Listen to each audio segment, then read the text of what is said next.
pues continuamos. Una presentación breve de Rafael López Pérez, miembro también del grupo de trabajo de Psicología y Economía. Él es doctor en Psicología, él es economista, máster en Investigación de Emoción, Cognición y Salud, presidente de la Sociedad Científica de Economía de la Conducta y presidente de Behavior Lab, y muchísimas cosas más, porque estos 3 folios de LinkedIn. Cuando presento me gusta decir que antiguamente las presentaciones de los ponentes tenían muchísimo sentido enumerar al menos aquellas más relevantes, pero lo importante ahora es saber su nombre y sus 2 apellidos, porque en LinkedIn está todo, de modo que el que tenga curiosidad e interés más allá de lo que he dicho aquí, tiene muchísimos méritos para ser leídos y degustados en las páginas de su página de LinkedIn. Nos va a hablar sobre qué es y cómo se puede llegar a ser Chief Behavioral Officer. Tienes la palabra. Muchas gracias, Luis. Bueno, pues en primer lugar, muchas gracias a mis compañeros del grupo de Psicología y Economía por la organización tan fantástica que han hecho. Y bueno, evidentemente a Adrián, que además todos estamos ahí sufriendo en su lugar porque sabemos la ilusión y el esfuerzo que ha tenido durante estos meses y bueno, pero seguro que lo está disfrutando virtualmente. Hoy la idea es trasladaros algo que empieza a sonar cada vez más. Yo esta conferencia, o no la misma, pero sí hablando sobre una temática similar, ya la he impartido desde hace unos años, algo antes creo que sobre el 2019 sería la primera, y es bonito porque cada vez que vamos hablando de esta figura del Chief Behavioral Officer, pues cada vez que hago una nueva actualización de la presentación de qué es lo que encontramos sobre esta figura dentro de las empresas, pues cada vez hay más. Y eso pues quiere decir que las cosas van un poco en el camino de lo que ya hace tiempo empezamos a sentir, ¿no? Y es que en las compañías se demandan personas que estén especializadas en ciencias del comportamiento. ¿Para qué? Pues en un ámbito muy amplio. Y ahora vamos a ir viendo diferentes especialidades. A ver si consigo hacerme con ella. No.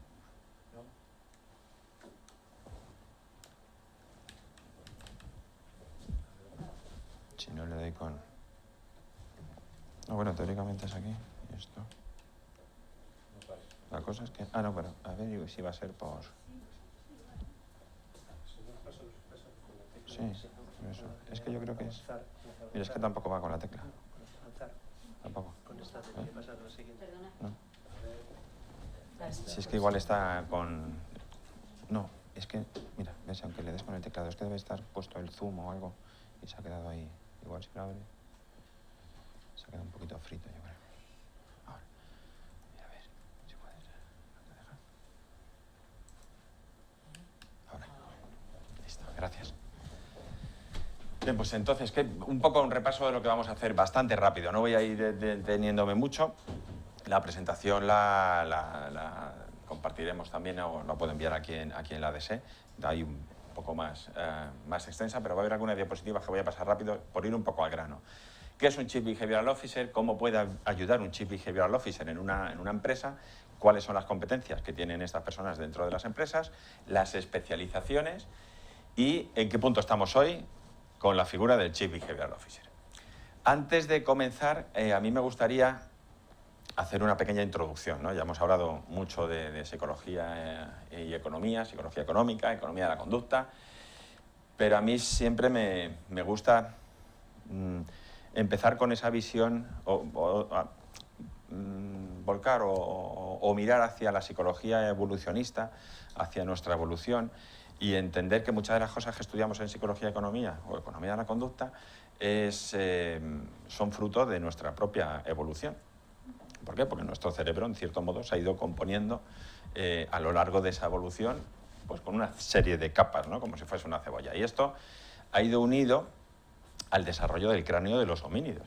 Entonces, vemos especies en general, no solamente los homínidos, con espacio craneal pequeño, y entonces tienen estructuras cerebrales muy básicas que sirven para sobrevivir y poco más. Conforme van creciendo el espacio donde se aloja nuestro cerebro o el de las diferentes especies, pues ese, al tener más espacio, se van configurando. Bien, evidentemente no sabemos si es el cráneo lo que creció primero o fue el cerebro el que empujaba el cráneo para crecer en términos de evolución. Pero en cualquiera de los casos ha ido de la mano. Y entonces, al haber más espacio, pues empieza a haber unas estructuras que ya lo que hacen es manejar lo que serían las emociones, ¿no? Y eso está presente principalmente en todos los mamíferos. Y esto es muy importante porque, como la mayoría sabéis, las emociones tienen una ley básica, fundamental, que es la de la aproximación y la evitación. Es decir, las emociones funcionan como un on-off. Es decir, yo aquí no me complico elaborando, ¿no? Si esto es bueno para mí, yo considero que es bueno, vale para mi supervivencia, voy a por ello. Y si esto considero que es malo y me perjudica en cualquier aspecto, y principalmente a nivel de supervivencia, pues me alejo de ello.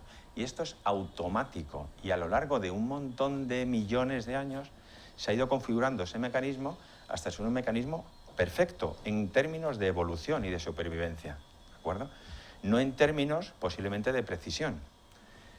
Bien, ¿qué diferencia de años? Pues en términos evolutivos estamos hablando de 10 millones de años que llevamos conviviendo con un mecanismo asociativo de decisiones automáticas frente a solo 195.000 años viviendo con esa parte del desarrollo de lo que nosotros hoy, por lo que nos diferenciamos del resto de los animales, que es por nuestra corteza cerebral y demás, ¿no? Entonces, estamos hablando de que tenemos un mecanismo evolutivamente muy fijado en nuestra conducta, que es esto bueno, esto malo, voy, vengo, listo, automático. Y a partir de ahí, pues empezamos a entender todo lo que ya Kahneman nos dice del sistema 1, el sistema 2, que uno es muy rápido, que otro que es inconsciente, que es automático. Cuando hablamos de automatismo en la conducta estamos hablando o de habituación, que también, pero principalmente de emociones, que todas las decisiones rutinarias van a través de ese sistema. Y lo malo que tiene, en términos de precisión, es que cometemos más errores. ¿Por qué? Porque no es una decisión elaborada. En términos de supervivencia, bueno, en términos de decisión elaborada, es mala. Si a mí se me acerca alguien con cara de enfado y le suelto una galleta, ¿vale? Pues en términos de supervivencia son mejor para mí. Posiblemente me equivoque, pues sí, por lo mejor va el hombre enfadado porque yo qué sé, ha discutido con alguien y va con cara de enfadado y yo me he pensado que me iba a atacar a mí. En términos de defensa, evolutivamente como supervivencia, es mejor pegar primero y preguntar después.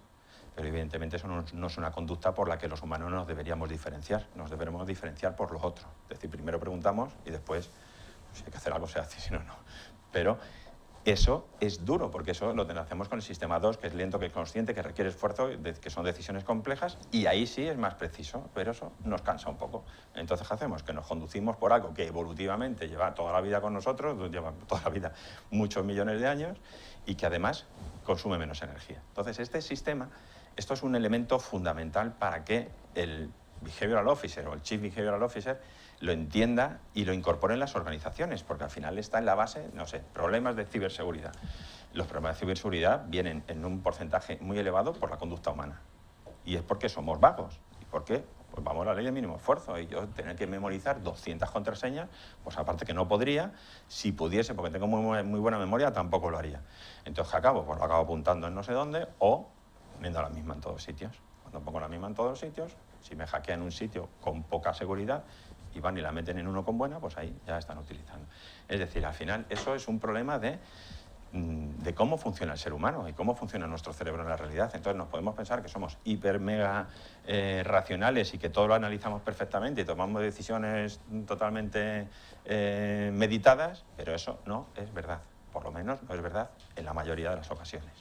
Lo es cuando lo tenemos que hacer, pero siempre tendemos al 2. Entonces esta parte es fundamental, porque por ejemplo en términos evolucionistas también somos animales sociales, es decir, el ser humano ha sobrevivido no porque sea más fuerte que otras especies, porque no lo somos. Hemos sobrevivido por vivir en grupos. Y eso ha generado que nosotros, como grupo, lo que está dentro de nuestro grupo es bueno y lo que está fuera de nuestro grupo es malo.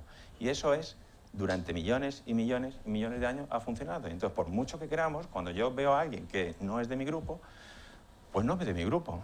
Hace poco, la semana pasada, en el Congreso de la Sociedad Científica de Economía de la Conducta, en un chascarrillo que a veces comento, es que yo cuando hice el doctorado en Psicología, cuando ya me entregan allí la nota, cum laude, tal, no sé qué, todo muy contento, no sé qué, el presidente, que es un muy buen amigo, catedrático de la UNED, Me dice, bueno, ya tenemos a alguien que nos haga la declaración de la renta.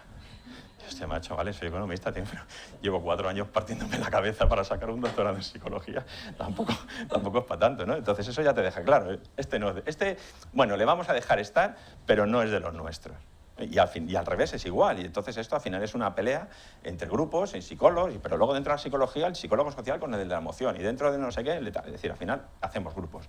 Entonces, eso lo que nos hace es que la gente haga esto. Y sin embargo, si le pones unos postes para reciclar y que cada uno tenga su basura, pues la gente no tira las cosas al suelo. ¿Por qué? Porque los demás de mi grupo van a saber que yo soy un cerdete que no reciclo y que tiro las cosas al suelo. Entonces, como mi grupo es muy importante para mí, yo no quiero que piensen eso, porque entonces me echan del grupo. Y automáticamente, ¿qué hacemos? Pues si lo ponemos así, que posiblemente por espacio público sería inviable, pero como experimento funcionó a la perfección, es decir, ahí todo el mundo recicla. Si tú tienes tu póster donde pone, este es el del primero A, este es el del segundo, el de no sé qué. ¿Por qué? Pues entonces al que no lo hace, le hemos cazado. Aquí en la anterior diapositiva, y da igual, en cuanto no te ven, venga, tira la bolsa y me voy, que para mí es mucho más fácil que irme a buscar otro contenedor porque este está lleno. Bueno, entonces, todo esto lo que nos hace llevar, pensar y ver es que dentro de las organizaciones entender esto es fundamental porque podemos dar esos acicates, esos empujoncitos, y esta figura es una figura que está teniendo un tremendo éxito, ¿no? En diferentes niveles. Bien, ¿qué es de manera concreta? Pues como estamos viendo en la presentación, pues es alguien especialista en ciencias del comportamiento, bueno, básicamente. ¿Qué es lo que nos está haciendo? Es traducir el conocimiento que nos aporta las ciencias del comportamiento para mejorar la experiencia del cliente, del usuario, porque hablamos también de políticas públicas, del paciente, porque hablamos de servicios médicos. Muy importante la figura del Chief Behavioral Health Officer, bueno, el de salud. Súper importante y cada vez empieza a haber más en las organizaciones dedicadas a la salud. Y al final lo que hacemos es identificar, como pongo ahí, los objetivos y los retos de las organizaciones. ¿Cómo? Pues vamos a ayudar a conseguir esos objetivos que tiene la organización, sea los que sea, a través de las ciencias del comportamiento, aplicando las ciencias del comportamiento. Entonces esto, imaginaos, es amplísimo. Productividad. Fijaos solamente las palabras que ponemos ahí en rojo en la presentación. Felicidad, cliente, innovación. Todos esos son ámbitos en los cuales hoy directamente la gente que se dedica a la economía de la conducta o a las ciencias de la conducta dentro de las compañías están trabajando. Esto es un ejemplo clásico en el cual una compañía de planes de pensiones, propiedad de Bank of America, hizo una campaña en la cual le presentaban lo que nos quedaría cada uno de los que estaban viendo se tenían que descargar una aplicación, y entonces la aplicación le hacía una simulación como si tuviese 65 años o la fecha de jubilación, y al lado le ponía lo que le iba a quedar de pensión. Esto fue un éxito total. La herramienta se llama Face Retirement y consiguió 8,5 millones de imágenes compartidas en Facebook, que eso dices, oye, pues eso pues tiene su gracia, vale, ¿y eso para qué le va a la compañía? No, es que la compañía tuvo 500.000 de visitas durante esa campaña en la página web, buscando informarse de planes de pensiones. Entonces, si esto lo hubiesen hecho sin la cara de la persona, sin que la persona se visualizase y hiciese una conexión emocional de decir, hostias, joder, qué viejo, y al lado 100 euros, hostia, como no me espabile, si llego voy a pasarlo bastante mal, así que ya me vale ir contratando un plan de pensiones. Si no hubiesen puesto esa fotografía y le hubiesen dado un mensaje diciéndole lo que le iba a quedar de pensión de 165 años, que tú que dices, sí, ya lo sé, si soy autónomo, ¿qué me vas a contar, no? Entonces, bueno, competencias muy amplias, es decir, hablamos de una profesión totalmente multidisciplinar. Lamentablemente, no está siendo ocupada en gran mayoría por psicólogos. Y esa es la realidad. Es decir, podemos decir, uy, nosotros somos los que más sabemos, pero el que vende es este, ¿no? Eso es algo bastante típico a nivel de comercial, ¿no? Es decir, no, yo sé mucho, yo soy muy bueno en lo mío, pero el que más vende es mi vecino, que es un zoquete y no sabe nada, ¿no? Pues eso es lo que está ocurriendo, es que hay otros ámbitos profesionales que están entrando dentro de un ámbito que naturalmente debería, por lo menos, tener un número significativo de profesionales psicólogos trabajando ahí, porque hablamos de ciencia de la conducta, es decir, si la conducta y la psicología sí, casi es lo mismo, ¿no? Entonces, que ahora resulte que desde el mundo de la economía o desde otros mundos pues aparezcan personas, oye, fenomenal, bienvenido, porque todo tiene alguien que aportar, pero que no haya una presencia importante de psicólogos dentro de esto, pues eso es algo que tenemos que ir gestionando, ¿no? Sobre todo desde los colectivos profesionales. Bien, sanitarios, como os digo, seguridad. Hablamos de seguridad interna, de seguridad externa. La seguridad interna de las compañías es muy importante. Pues el Chief Behavioral Officer, alguien analista de conducta que, por ejemplo, gestione cuestiones relacionadas con el fraude, pues es algo que cada vez está más demandado.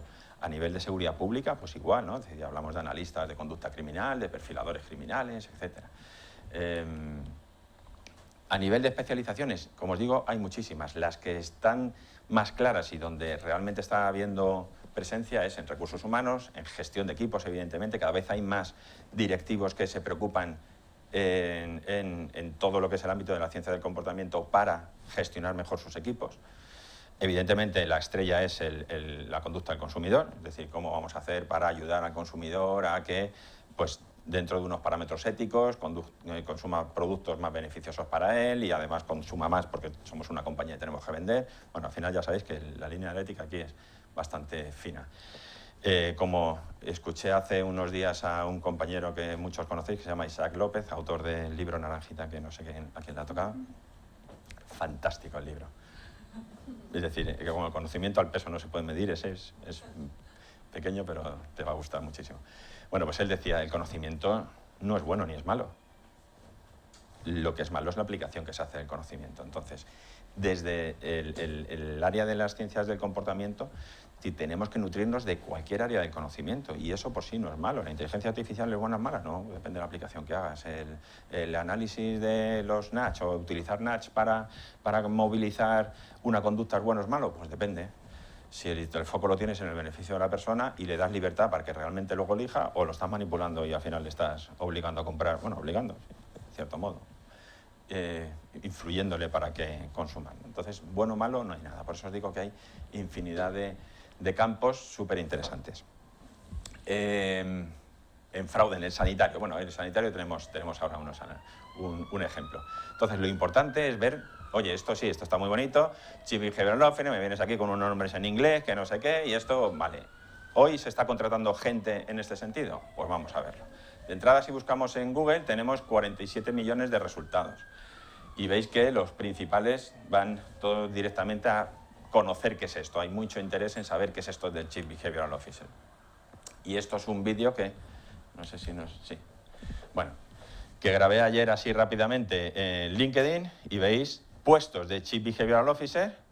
Si ponéis Chief Behavioral Officer en la búsqueda, pues hay muchísimos. Chief Behavioral Officer, dental, en no sé qué compañía, en Soltar, este es en no, ¿esto dónde es? No, esto es en París. Este es en Estados Unidos, neuropsicólogo y... no, ese es Chief Human Resources, ese ha colado. Chief Behavioral Officer en Platera, este otro anterior puesto de trabajo. Bueno, hay 5 páginas de Chief Behavioral Officer en LinkedIn. Hace 2 años salía 1 y hace algo menos 2. Y ayer cuando me puse a buscar tenemos 5 páginas ya, ¿de acuerdo? Chief Behavioral Officer, very creative. No sé, Álvaro, el que tendrás puesto, pero igual aparece por ahí, ¿no? Pero casi. Es decir, que luego también, es decir, como lo importante no es la denominación del puesto, porque si eso, como es algo muy novedoso, pues hay diferentes denominaciones. Lo importante es personas que se estén dedicando al análisis de conducta dentro de las organizaciones. Hay muchos más de estos 5, evidentemente. ¿Ves? Otra página, este está en una consultora, este otro, pues no sé qué. Está en Boston, Milán. En España aparecen algunas cuantas. Bueno, mientras se va acabando el vídeo... También nosotros, que en Behavioral lo comenzamos hace unos años un máster y estamos impartiendo la primera promoción en Evidencia University. Evidencia University es una universidad especializada en ciencia de la conducta que hemos montado hace unos meses, o la primera promoción es de junio, en Estados Unidos, y tenemos la primera promoción. Y tanto del máster que estábamos en Behavioral Economics trabajando anteriormente aquí en España como de este otro, tenemos demandas de profesionales. Es decir, esto es algo que hasta ahora proactivamente nosotros teníamos que buscar colaboraciones con empresas para, oye, mira, tal, los estudiantes, tal. Estos nos están llamando. Es decir, ahora, esta última promoción, ha habido 3 o 4 empresas que nos han dicho, necesitamos personas especializadas en, no te ponen el nombre Chief Behavioral Officer posiblemente, pero quieren personas que hayan estudiado economía de la conducta. Y si le llamas economía de la conducta, llamarle psicología económica, como queráis. ¿De acuerdo? Psicología y economía, que al final es lo mismo. Bueno, el vídeo es que sigue ahí. Bien, fijaos, esto que además enlaza con aquellas personas que además pueden estar trabajando en el ámbito de la salud, ¿no? Chief Behavioral Officers sanitarios. Aquí hay incluso artículos. Si queréis que os leo este párrafo inicial. La figura del Chief Behavioral Officer se abre paso en grandes organizaciones como Netflix o Amazon, entre otras. El estudio del comportamiento de usuarios y clientes ha sido básico para su éxito. ¿Por qué no CBOs sanitarios que tengan como objetivo ayudar a pacientes y profesionales a lograr el ansiado cambio de hábitos que continuamente se nos propone? Si la salud está clarísimo que va directamente relacionada con los hábitos, y los que saben cambiar hábitos o utilizar palancas para el cambio de hábitos son psicólogos o Chief Behavioral Officer, pues está claro la relación que esta figura tiene, ¿no?, con la salud. Porque lo que estamos haciendo es tocar los hábitos de las personas y los hábitos inciden directamente sobre la salud. Entonces, esto ya, por ejemplo, cuando estuvimos preparando el cambio, llevarnos el máster a Estados Unidos, encontramos varios médicos que tienen tesis doctorales en medicina sobre ciencias del comportamiento. Entonces, esto es algo muy interesante. Hay muchos ámbitos en los que no os he puesto y que siguen, ¿no? Por ejemplo, me estoy recordando otra persona con la que contactamos que es del ámbito judicial. El ámbito judicial exactamente igual. Antes comentaba Javier Cantero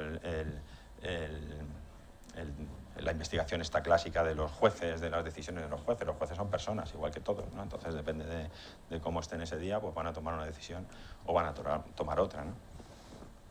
Entonces, esto, como os digo, es algo imparable. Empresas que han contratado, que han publicado ofertas de trabajo para Chief Behavioral Officer, Facebook, Bank of America, Google, todas las grandes están ya en esto, ¿de acuerdo? Esto es lo que se publicó. Y esto es también muy reciente.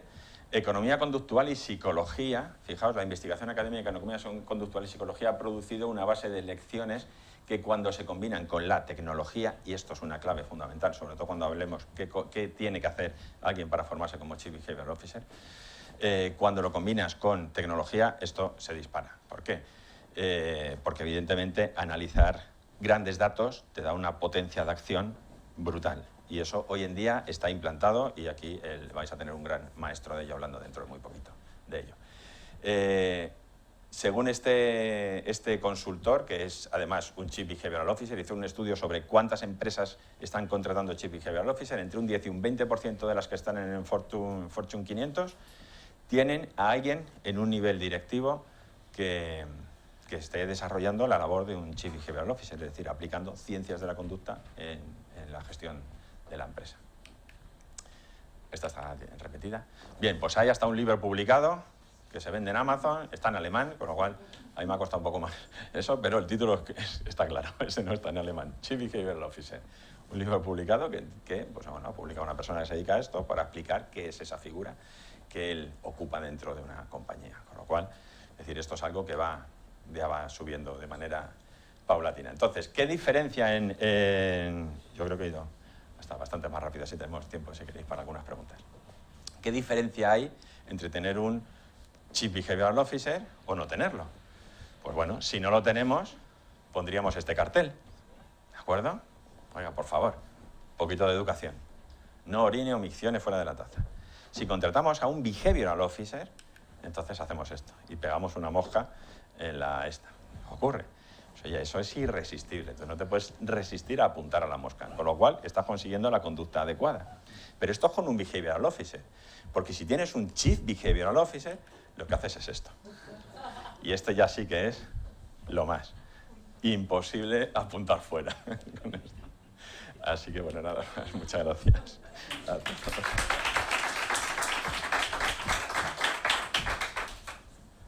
Vamos a hacerte una pregunta que viene del chat y que antes sí, no la habíamos claro. resuelto, que es, hay bastantes alumnos que están escuchando pues, la jornada de hoy y ¿qué les dirías para animarles para animarles a dedicarse a esta disciplina que está naciendo, bueno, que ya nació pero que poco a poco va emergiendo?